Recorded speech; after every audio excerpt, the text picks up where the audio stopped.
welcome to Coffee Random. My name is Shivani Mode and this is the first episode of Coffee Mytho. Well, जब मैं छोटी थी तो मेरी mummy हमेशा रात को मुझे कहानियां सुनाया करती थी, मोस्टली माइथोलॉजिकल। और मुझे भी उस वक्त कोई त्योहार हम क्यों मनाते हैं, उसके पीछे की कहानियां क्या है, ये सब जान के बहुत मजा आता था। लेकिन अब तो रात को मम्मी नहीं होती, मोबाइल होता है, तो मैंने सोचा चलो इसी के जरिए आपके साथ थोड़ा सा मेरा बचपन बांट लूं और शायद किसी के बचपन का हिस्सा भी बन जाऊं। तो that's why I'm starting this show, Coffee Mytho, where I will be sharing with you mythological stories behind all the festival celebrations we do. And I'm starting that with Navratri series. हम सबको नवरात्रि की महिषासुर वाली story तो पता ही है, right? जिनको नहीं पता उनके लिए क्विक रिकैप। महिषासुर नाम का एक राक्षस था जिसने बहुत आतंक मचाया हुआ था और कोई भी देवता उसका वध करने के लिए सक्षम नहीं था, क्योंकि उसे वरदान मिला था कि सिर्फ और सिर्फ कोई स्त्री ही उसका वध कर सकती है। इसलिए माता दुर्गा ने महिषासुर के साथ युद्ध किया और उसका वध किया। यह युद्ध 9 दिन तक चला था और इसीलिए हम नवरात्रि मनाते हैं।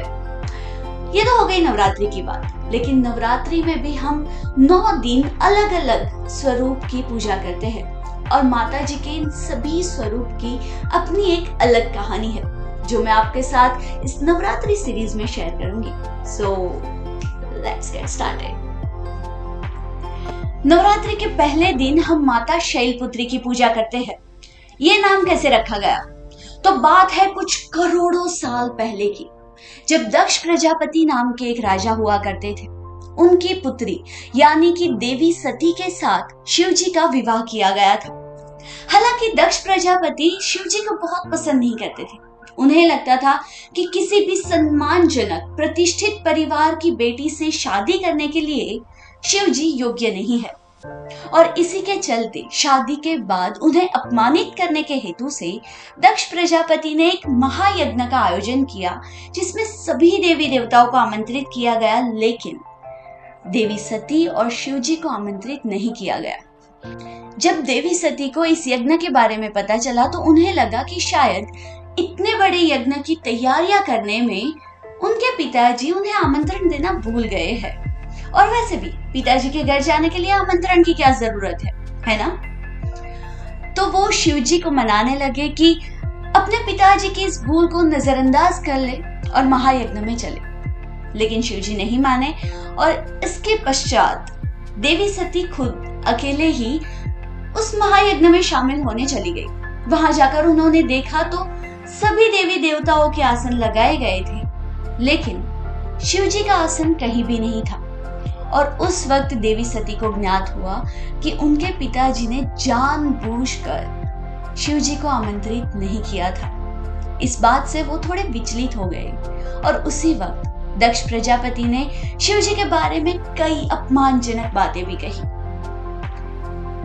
ये सब सुनकर देवी सती को बहुत दुख पहुंचा और वो तुरंत ही उस महायज्ञ के लिए की गई अग्नि में कूद पड़ी और आत्मदाह कर दिया। जब इसके बारे में शिव जी को पता चला तो वो बहुत क्रोधित हो गए और क्रोधावश में महायज्ञ में जाकर उन्होंने राजा दक्ष का वध कर दिया। इसके पश्चात भी गुस्सा शांत नहीं हुआ तो उन्होंने देवी सती का नश्वर देह अधजला शरीर लेकर तांडव करना शुरू कर दिया। कहा जाता है कि उस वक्त देवी सती के अंग के कई टुकड़े पृथ्वी पर अलग अलग जगह पर 51 जगह पर गिरे थे और उस जगह पर अभी शक्तिपीठ बनाए गए हैं। शिव जी का गुस्सा काफी समय तक चलता रहा और उनके तांडव के कारण पृथ्वी पर तबाही मचने लगी थी।